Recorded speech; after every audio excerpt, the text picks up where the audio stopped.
नमस्कार दोस्तों, स्वागत है आपका आपके प्यारे से YouTube channel A to Z education Adda में। तो दोस्तों, जैसा कि आपका सीटेट का एग्ज़ाम होने वाला है और उसके लिए हम लोग आपके लिए सब्जेक्ट्स वाइज क्वेश्चन की बात कर रहे थे, जिसमें हम लोग अब आज की इस वीडियो में हिंदी यानी हिंदी भाषा के 30 महत्वपूर्ण प्रश्नों पर चर्चा करेंगे, जो कि आपका सीरीज सेट होने वाला है। ठीक है, बाकी सब्जेक्ट्स की वीडियो प्लेलिस्ट के साथ नीचे डिस्क्रिप्शन में आपको उसका लिंक मिल जाएगा, वहाँ से जाके आप वो वीडियो देख सकते हैं। बाकी अगर आपको इसकी PDF डाउनलोड करनी है तो नीचे डिस्क्रिप्शन में मेरे टेलीग्राम चैनल का लिंक मिल जाएगा, वहाँ से जाके आप इसकी PDF भी डाउनलोड कर सकते हैं और बाकी सब्जेक्ट्स की भी PDF आपको वहाँ पे मिल जाएगी। ठीक है, चलिए वीडियो को शुरू करते हैं। नीचे की ओर आएंगे, हम अपना सबसे पहला क्वेश्चन देखते हैं। पहला क्वेश्चन देख लेते हैं। यहाँ पे पूछ रहा है कि था किस वर्ग का व्यंजन है। ठीक है, तो था जो है वो आपका ननच्च व्यंज का व्यंजन कहलाता है, यानी ऑप्शन नंबर सी इसका करेक्ट आंसर हो जाएगा। ठीक है, अगला क्वेश्चन देखते हैं। यहाँ पे आपका क्वेश्चन नंबर 2 देख लेते हैं। क्वेश्चन नंबर 2 पूछ रहा है कि पतंग का समानार्थी शब्द कौन सा होगा। तो जो पतंग होती है उसका समानार्थी शब्द आपका होता है, वो आपका होता है उरंग, यानी ऑप्शन नंबर ए इसका करेक्ट आंसर हो जाएगा। अगला क्वेश्चन देख लेते हैं। क्वेश्चन नंबर 3 आपसे पूछ रहा है यहाँ पे कि जब मैं था तब हरी नहीं, अब हरी है मैं नहीं, सब अंधियारा मिट गया जब दीपक देखा माही। ठीक है, उपरोक्त दोहे में अंधियारा और दीपक किसके प्रतीक हैं, आपसे ये पूछा जा रहा है। तो जो आपका अंधियारा और दीपक है वो आपका जो प्रतीक है वो है अज्ञान और ज्ञान के, यानी ऑप्शन नंबर सी इसका करेक्ट आंसर हो जाएगा। नेक्स्ट क्वेश्चन देख लेते हैं। क्वेश्चन नंबर 4 आपसे पूछ रहा है यहाँ पे कि यामा किसकी रचना है। तो यामा जो है, यामा आपकी महादेवी वर्मा की रचना है, यानी ऑप्शन नंबर बी इसका करेक्ट आंसर हो जाएगा। नेक्स्ट क्वेश्चन देख लेते हैं। क्वेश्चन नंबर 5 आपसे पूछ रहा है कि जो शब्दांश किसी शब्द के अंत में जुड़कर नया शब्द बनाते हैं उसे हम कहते हैं। तो उसे हम क्या कहते हैं, उसे हम कहते हैं प्रत्यय, यानी ऑप्शन नंबर सी इसका करेक्ट आंसर हो जाएगा। नेक्स्ट क्वेश्चन देख लेते हैं। आपका क्वेश्चन नंबर 6 आपसे पूछ रहा है कि स्थिति में परिवर्तन न होने के भाव को व्यक्ति करने वाले सही कहावत है। ठीक है, तो जो आपकी स्थिति में परिवर्तन ना होने के भाव जो होते हैं उसको व्यक्त करने वाली सही कहावतें कौन सी हैं, आपसे ये पूछ रहा है। तो वो है आपका वही ढंग के 3 पात, यानी ऑप्शन नंबर डी इसका करेक्ट आंसर हो जाएगा। नेक्स्ट क्वेश्चन देख लेते हैं। क्वेश्चन नंबर 7 आपसे पूछ रहा है यहाँ पे कि क्रिया से बनने वाली भाववाचक संज्ञा कौन सी होती है। तो क्रिया से बनने वाली भाववाचक संज्ञा आपकी होती है वो है थकावट, यानी ऑप्शन नंबर ए इसका करेक्ट आंसर हो जाएगा। क्वेश्चन नंबर 8 देख लेते हैं। यहाँ पे पूछ रहा है कि रीति अनुसार का सही संधि विच्छेद क्या होगा। तो रीत अनुसार का संधि विच्छेद जो आपका होगा वो आपका हो जाएगा ऑप्शन नंबर सी, यानी रीत प्लस अनुसार इसका सही संधि विच्छेद होगा। नेक्स्ट क्वेश्चन देखते हैं। क्वेश्चन नंबर 9 आपसे पूछ रहा है कि अनुरूप समस्त पद में कौन सा समास होता है। तो इसमें आपका होता है अव्ययी भाव समास, यानी ऑप्शन नंबर सी इसका करेक्ट आंसर हो जाएगा।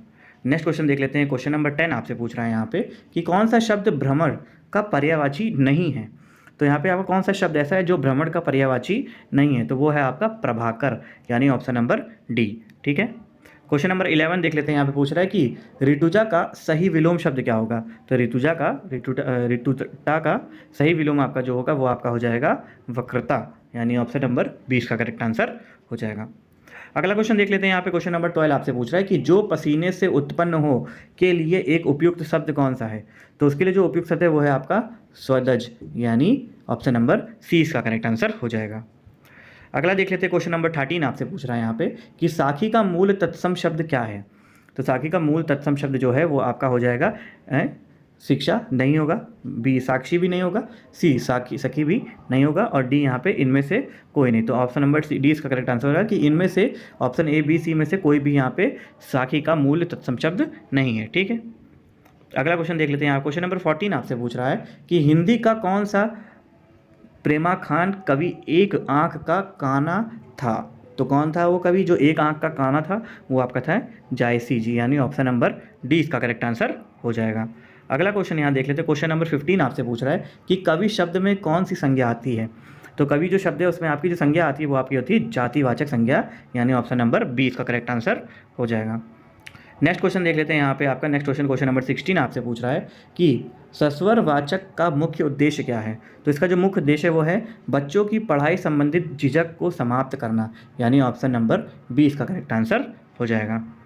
क्वेश्चन नंबर 17 देख लेते हैं। हम यहाँ पे पूछ रहा है कि हिंदी भाषा सीखने में पाठ्य पुस्तक, ठीक है, तो कौन सी पाठ्य पुस्तक, वो आपकी है साधन है। ठीक है, पाठ्य पुस्तक क्या है, हिंदी भाषा सीखने में पाठ्य पुस्तक एक साधन है, यानी ऑप्शन नंबर 20 का करेक्ट आंसर हो जाएगा। क्वेश्चन नंबर 18 देख लेते हैं। यहाँ पे पूछ रहा है कि भाषा शिक्षण का आदर्श वातावरण है। तो भाषा शिक्षण का आदर्श वातावरण क्या होता है? वो आपका होता है विद्यार्थियों को अभिव्यक्ति की पूरी आज़ादी, यानी ऑप्शन नंबर ए इसका करेक्ट आंसर हो जाएगा। क्वेश्चन नंबर 19 देख लेते हैं। यहाँ पे पूछ रहा है कि वह लेख जिससे किसी भी मुद्दे के प्रति समाचार पत्र की अपनी राय प्रकट होती है को हम कहते हैं। तो इसको हम क्या कहते हैं? इसको हम कहते हैं यहाँ पे आपका संपादकीय, यानी ऑप्शन नंबर सी इसका करेक्ट आंसर हो जाएगा। ठीक है, अगला क्वेश्चन देख लेते हैं। यहाँ पे क्वेश्चन नंबर 20 आपसे पूछ रहा है कि जहाँ जहाँ शब्द व्याकरण की दृष्टि से क्या है। तो जहाँ जहाँ जो शब्द है उसमें व्याकरण की दृष्टि से क्या होता है? तो उसमें जो होता है वो आपका होता है पुनरुक्त शब्द युग्म, यानी ऑप्शन नंबर सी इसका करेक्ट आंसर हो जाएगा। अगला क्वेश्चन देखते हैं। क्वेश्चन नंबर 21 आपसे पूछ रहा है किसी वस्तु को दूसरे देश से अपने देश में क्रय कर लाने की क्रिया कहलाती है। तो इसे हम क्या कहते हैं? इसे हम कहते हैं आयात, यानी ऑप्शन नंबर ए इसका करेक्ट आंसर हो जाएगा। अगला क्वेश्चन देख लेते हैं। क्वेश्चन नंबर 22 आपसे पूछ रहा है कि वह तोड़ती पत्थर देखा मैंने उसे इलाहाबाद के पक्ष पर। ठीक है, उपयुक्त पंक्तियां किसकी हैं? तो ये जो पंक्तियां हैं ये आपकी हैं सूर्यकांत त्रिपाठी निराला जी की, यानी ऑप्शन नंबर सी इसका करेक्ट आंसर हो जाएगा। अगला क्वेश्चन देख लेते हैं। क्वेश्चन नंबर यहाँ पे 23 आपसे पूछ रहा है कि सोहत ओढ़े पीठपत श्याम सिलाने गाथ मनोनील मणि शैल पर आतप परयो प्रभात। प्रस्तुत पंक्तियों में कौन सा अलंकार है आपसे ये पूछ रहा है। तो इसमें जो अलंकार है वो आपका है उत्प्रेक्षा अलंकार, यानी ऑप्शन नंबर डी इसका करेक्ट आंसर हो जाएगा। क्वेश्चन नंबर 24 देख लेते हैं। यहाँ पे पूछ रहा है कि गीता मंद मंद मुस्कुरा रही है, इस वाक्य में मंद मंद व्याकरण की दृष्टि से क्या है? ठीक है, तो जो मंद मंद है उसका व्याकरण की दृष्टि से क्या है? तो वो है आपका एक क्रिया विशेषण, यानी ऑप्शन नंबर 20 का करेक्ट आंसर हो जाएगा। क्वेश्चन नंबर 25 देख लेते हैं। यहाँ पूछ रहा है कि ज्ञानपीठ पुरस्कार किस क्षेत्र में श्रेष्ठ कार्य करने पर दिया जाता है। तो ये आपका दिया जाता है साहित्य के क्षेत्र में, यानी ऑप्शन नंबर डी इसका करेक्ट आंसर हो जाएगा। आगे देख लेते हैं। यहाँ पे आपका निर्देश लिखा हुआ है कि प्रश्न नंबर संख्या 26 से लेकर 30 तक निम्नलिखित गद्यांश को आधारित प्रश्नों का सही उत्तर चुनिए। यानी आपको इस गद्यांश को पढ़ना है और इसके बाद आपको नीचे क्वेश्चन का आंसर देना पड़ेगा। तो हम पूरा गद्यांश तो नहीं पढ़ेंगे क्योंकि वीडियो फिर लंबी हो जाएगी। हम सीधे क्वेश्चन पर आते हैं। क्वेश्चन आपसे पूछ रहा है कि उपयुक्त गद्यांश का उपयुक्त शीर्षक क्या होगा। तो इसमें आपको शीर्षक चुनना है। तो शीर्षक जो आपका हो जाएगा वो आपका हो जाएगा यहाँ पे डॉक्टर राम कुमार वर्मा के एकाकी, यानी ऑप्शन नंबर बी। ठीक है, अगला क्वेश्चन देख लेते हैं। क्वेश्चन नंबर 27 पूछ रहा है कि उपयुक्त गद्यांश में प्रयुक्त शैली कौन सी है। तो इसमें जो शैली है वो है आपकी आलोचनात्मक शैली, यानी ऑप्शन नंबर सी इसका करेक्ट आंसर हो जाएगा। क्वेश्चन नंबर 28 देखते हैं। यहाँ पूछ रहा है कि डॉक्टर राम कुमार वर्मा के एकांकियों का मूल स्वर है। तो इसका जो मूल स्वर था वो आपका था आदर्शवादी, यानी ऑप्शन नंबर 20 का करेक्ट आंसर हो जाएगा। क्वेश्चन नंबर 29 देख लेते हैं। यहाँ पूछ रहा है कि रंगमंचीयता एवं अभिनेता की दृष्टि से वर्मा जी के एकाकी क्या थी? एकाकी सफल हैं। ठीक है, ऑप्शन नंबर ए इसका करेक्ट आंसर हो जाएगा। क्वेश्चन नंबर 30 देख लेते हैं। यहाँ पूछ रहा है कि वर्मा जी की समस्या मूलक एकाकियों में चित्रण किया गया है। तो किसका चित्रण किया गया है? आपका शिक्षित मध्यवर्गीय दंपतियों की समस्या का, यानी ऑप्शन नंबर ए इसका करेक्ट आंसर हो जाएगा। ठीक है, तो ये थे आपके हिंदी, यानी हिंदी के 30 महत्वपूर्ण क्वेश्चन जो आपके सीटेट परीक्षा और आपके बाकी अन्य टीचिंग एग्जाम के लिए बहुत ही इंपॉर्टेंट होने वाला है।